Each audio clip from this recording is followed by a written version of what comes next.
Bismillah, alhamdulillah, salatu wassalamu ala rasulillah, amma ba'd. Di pertemuan kali ini kita akan bahas tentang tujuan pembelajaran dengan slogan yang selalu kita pakai, mengajar dengan sadar.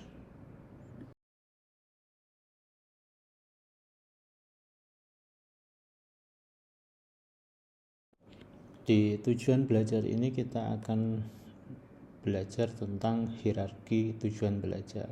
Jadi tujuan belajar itu ada yang nasional, kemudian institusional, kurikuler, dan instruksional. Nasional itu yang cakupannya kalau di Indonesia berarti itu adalah undang-undang yang dibuat oleh pemerintah. Kemudian institusional itu adalah tujuan yang basisnya adalah institusi. Tujuan kenapa seseorang membangun satu lembaga, satu institusi, kemudian di situ dia mesti punya tujuan. Bagusnya gitu ya, tujuan institusional itu harus sesuai dengan tujuan nasional. Nah, kemudian ada tujuan kurikuler. Kurikuler itu adalah tujuan pada mata kuliah tertentu. Sehingga dari sini kita paham bahwasanya mata kuliah itu bukan baku, tetapi dia dinamis. Bagaimana kita membuat mata kuliah yang sesuai dengan tujuan institusional, tujuan nasional. Oke, itu artinya tujuan pada bidang studi atau mata kuliah atau mata pelajaran. Kemudian tujuan instruksional itu adalah tujuan pada bahasan tertentu yang ada di mata pelajaran atau bidang ilmu tertentu. Nah, tujuan ini ada dua, ada tujuan umum dan tujuan khusus.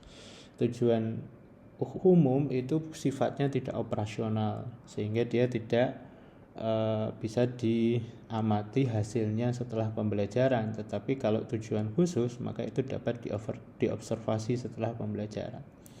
Nah, tujuan khusus ini yang harus ada di mata pelajaran, mata kuliah pada bahasan tertentu. Nah, tujuan pembelajaran ini punya beberapa fungsi. Pertama, mengevaluasi efektivitas. Jadi kalau kita nggak punya tujuan, seperti orang berjalan nggak punya tujuan. Nah, kita akan ini udah sampai atau udah dekat atau masih jauh, kan sulit itu. Nah, kemudian itu sebagai pedoman panduan kegiatan belajar siswa. Jadi ketika kita punya tujuan, oh saya harus sampai tahap mana, kemudian saya harus pahami apa, apakah saya harus datang ke kelas atau tidak. Nah, itu jadi panduannya. Dan membantu guru dalam mendesain sistem pembelajaran. Nah, ini manfaat yang ketiga.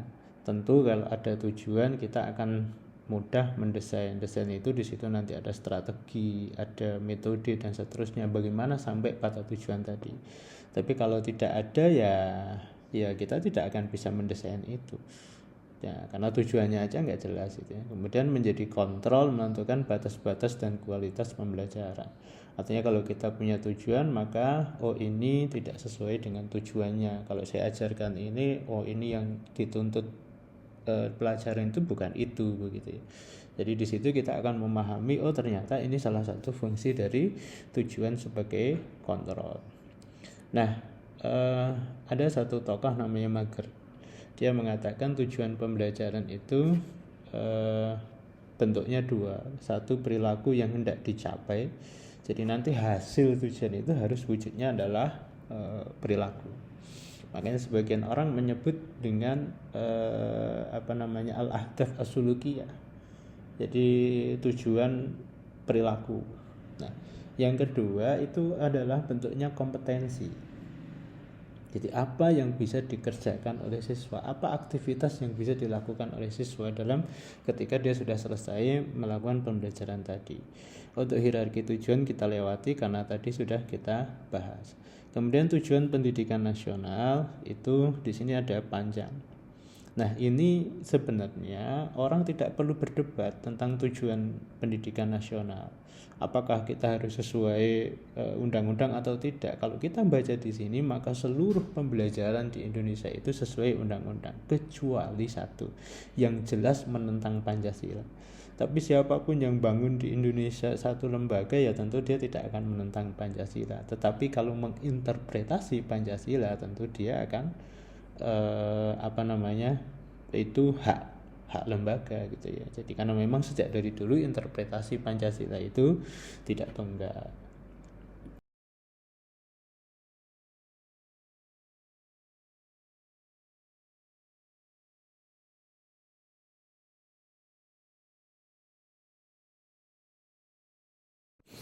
Sudah disampaikan di slide sebelumnya, tujuan pembelajaran itu menurut Mager 2 ya. Jadi 1 tindakan, 2 perilaku. Nah, di sini kita pertajam lagi bahwa tujuan pembelajaran itu dapat dibedakan menjadi kalau terlepas ini jenis klasifikasi lain. Tujuan pendidikan. Nah, ini sifatnya adalah kalau di hierarki tadi adalah nasional. Nah, kemudian ini institusional. Kemudian ada tujuan pembelajaran taklimiyah. Ini yang sifatnya umum. Nah, kemudian ada tujuan perilaku. Itu adalah instruksional yang khusus.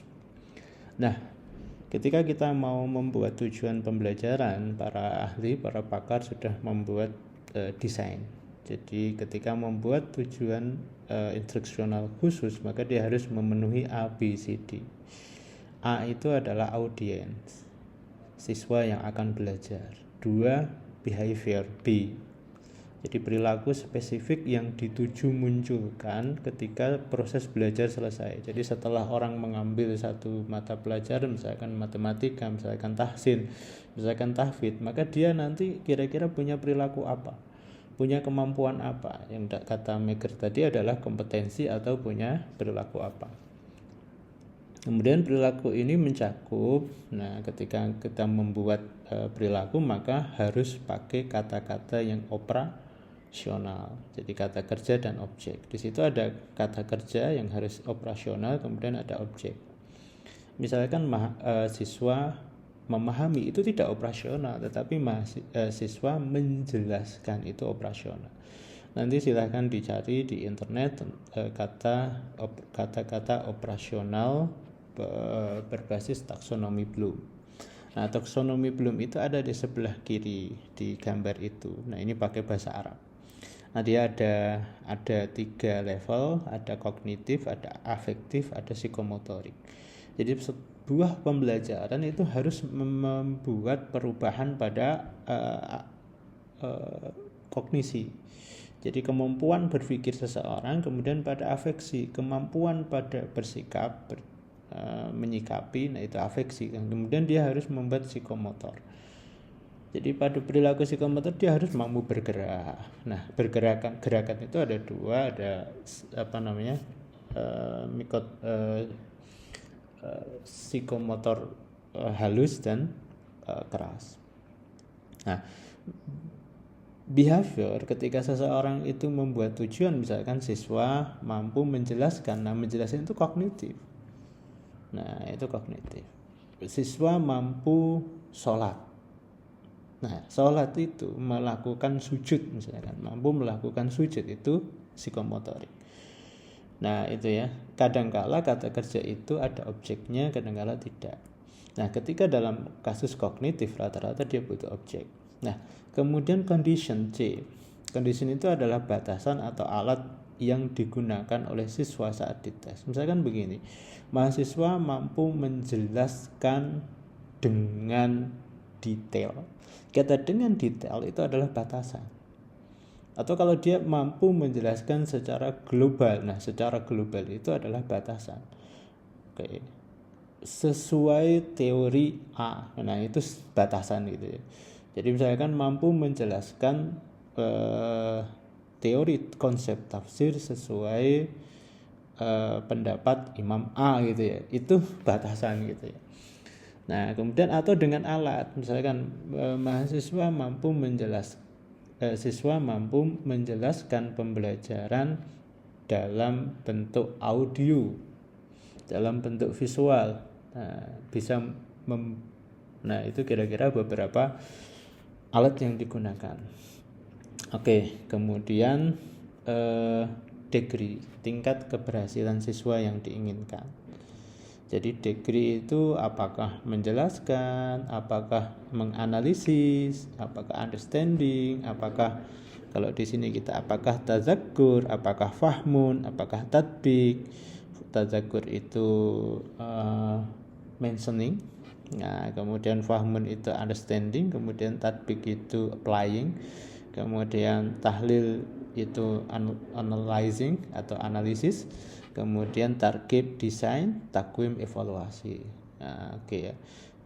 Ini mungkin yang versi revisinya mungkin dibalik ya. Jadi target itu jelas. Ya. Jadi ini degree-nya.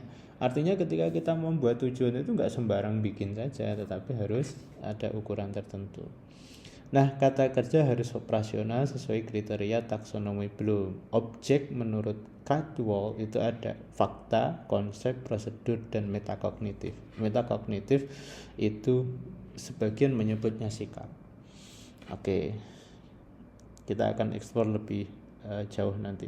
Syarat tujuan khusus, jelas, fokus. Ini ada baca sendiri karena ini saya kira mudah gitu ya, mudah mencernanya. Oke.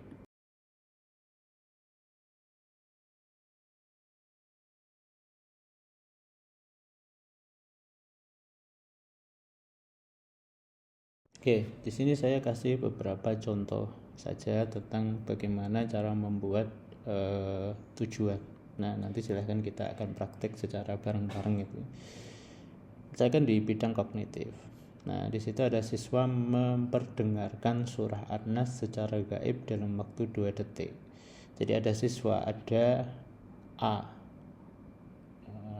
Kemudian ada memperdengarkan, ada B. Nah, An-Nas, nah di B itu ada behaviornya, ada kerjanya, kemudian ada objeknya, memperdengarkan surat An-Nas. Secara gaib itu ada alatnya, atau kita sebut condition. Nah, terus kemudian degree-nya dalam waktu 2 detik. Nah, siswa memperdengarkan surat An-Nas secara gaib dalam waktu 2 detik. Nah, ini ukuran. Ada ukurannya, ada degree-nya. Nah, memperdengarkan itu mentioning, jadi tahap tadzakur yang paling bawah.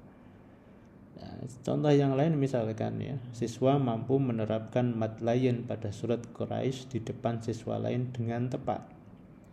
Jadi ada menerapkan matlayin. Jadi menerapkan dengan matlayin. Nanti kita belajar matlayin. Jadi menerapkan itu tatbik, applying. Nah, ada objeknya surat Al-Quraisy di depan siswa lain, itu adalah conditionnya. Dengan tepat itu adalah ukurannya. Nah, mungkin di penjelasan slide sebelumnya saya agak salah ya. Jadi yang saya sebut dengan degree itu adalah tingkatan Bloom, bukan. Ternyata itu adalah ya seperti ini contohnya gitu. Oke, terima kasih. Kita selesaikan ini sebagai panduan Anda belajar tentang pembelajaran Quran. Kita tutup. Subhanakallahumma wa bihamdika asyhadu an la ilaha illa anta astaghfiruka wa atubu ilaik.